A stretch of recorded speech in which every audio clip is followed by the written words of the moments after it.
సామెతల పుస్తకము 28వ అధ్యాయం 13వ వాక్యాన్ని జాగ్రత్తగా చదువుకుందని. 28వ అధ్యాయము 13వ వాక్యం జాగ్రత్తగా చూడండి.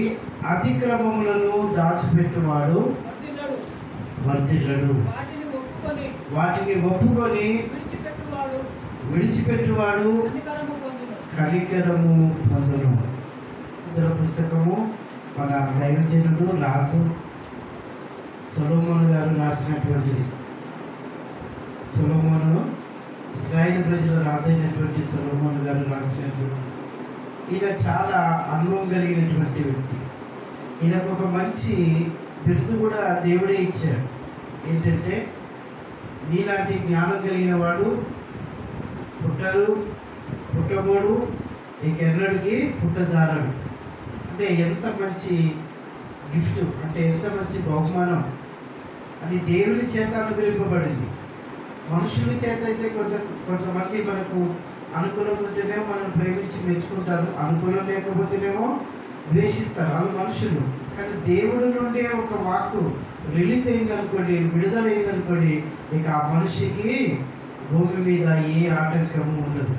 ఇక వర్ధిల్లినట్లే, పరివర్తమైనట్లే, ప్రజ్వలినట్లే. దేవునికి స్తోత్రం కలుగును గాక. ఈ యొక్క రాజైనటువంటి సొలొమోనుకు ప్రభు చెప్పినటువంటి ఒక చక్కని మాట, దేవుడైన యెహోవా చెప్పినటువంటి మాట ఏంటంటే, నీలాంటి జ్ఞానము ఇంకెవ్వరికి ఉండదు, ఎవ్వరు పుట్టరు, ఎవరు రారు, నీవే జ్ఞానం కలిగిన వాడు అని ఆయనకు ఒక మంచి బిరుదును దేవుడైన యెహోవా అనుగ్రహించారు. దేవునికి స్తోత్రం కలుగును గాక. ఆయన అనుభవపూర్వకంగా కొన్ని ఏమంటారు పుస్తకాలను రాశాడు. ఆయన కొన్ని పుస్తకాలను రాశాడు.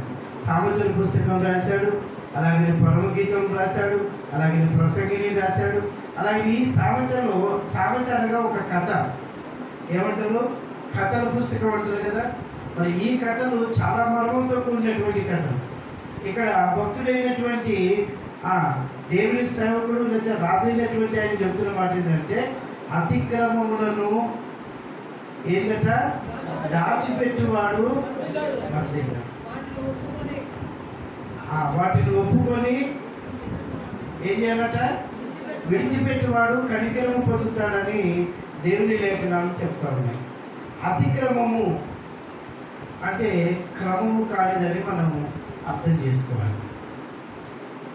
మరి ఏంటిది క్రమం కానిది అని అంటే, దేవునికి ఆయాస్కరమైనది, దేవునికి బాధ కలిగించేది, దేవునికి నొప్పి కలిగించేది, దేవుడు బాధపడేటువంటి పనులు పొరపాటున దేవుని పరంగా మనము చేయకూడదు.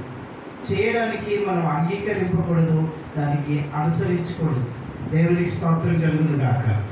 హల్లెలూయా, హల్లెలూయా, హల్లెలూయా.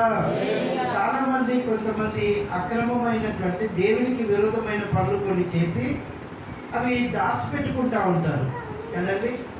పరిశుద్ధ గ్రంథంలో ఒక తల్లి ఉంది, ఆమె రాయగారు అనుకుంటా. తండ్రి ఇంటి దగ్గర నుంచి ఒక విగ్రహాన్ని తీసుకొచ్చుకుంది ఆమె. ఆ విగ్రహము దేవునికి ఇష్టమైంది కాదు. దేవునికి స్తోత్రం కలుగును కాదు. దేవుడు దాన్ని ఇష్టపడింది కాదు, దేవుడు కోరుకుంది కాదు. కానీ ఆమెకు ఇష్టమైంది, ఆమెకు కోరుకుంది. తండ్రి ఇంటి నుంచి వచ్చినప్పుడు ఆమె బహు జాగ్రత్తగా తీసుకొని వచ్చి తన గుడారంలో పెట్టుకుంది. తన గుడారంలో పెట్టుకొని మరి మామూలుగా కాదు, చాలా భద్రంగా భద్రపరచబడింది. చాలామంది వచ్చారు, అమ్మ మీ దగ్గర ఏదో వస్తువు ఉందని నాకు తెలిసింది, సమాచారం వచ్చింది. ఆ మేరకు నేను మీ ఇల్లును నేను ఎంక్వైరీ చేయడానికి అంటే వెతకడానికి వచ్చినాను. మీ దగ్గర ఏదో సొమ్ము ఉందని నాకు తెలిసింది అని ఒక సైనికుడు లేకపోతే ఒక అధికారం కలిగినటువంటి లేకపోతే ఒక భటుడు లేకపోతే ఒక ఏమంటారు ఆ వ్యక్తి ఆ ఇంటికి వచ్చి దాన్ని వెతకడానికి వస్తే, ఆ అమ్మాయి ఏం చేసిందంటే అలాగ కూర్చొని తన కూర్చున్నటువంటి స్థలం కింద పెట్టుకొని ఉంది. ఆమెను లేపడానికి వీలు లేదు. ఒకవేళ లేపాలంటే ఆమె అంటుంది ఏందో తెలుసా, ఇప్పుడు నేను మంచిగా లేను, నేను కడకున్నాను, నన్ను మీరు ముట్టకూడదు, నా దగ్గరికి రాకూడదు, నన్ను అంటకూడదు. అంటే ఆమె చేసింది ఏంటి? అతిక్రమము, క్రమము కాని పని చేసింది. అది దేవునికి ఇష్టమా అంటే ఇష్టం కాదు. మరి నువ్వు ఎందుకు చేశావు అంటే బుద్ధిపూర్వకంగా చేసింది. హల్లెలూయా. బుద్ధిపూర్వకంగా పాపం చేసింది. బుద్ధిపూర్వకంగా పాపం చేస్తే క్షమాపణ ఉండదు.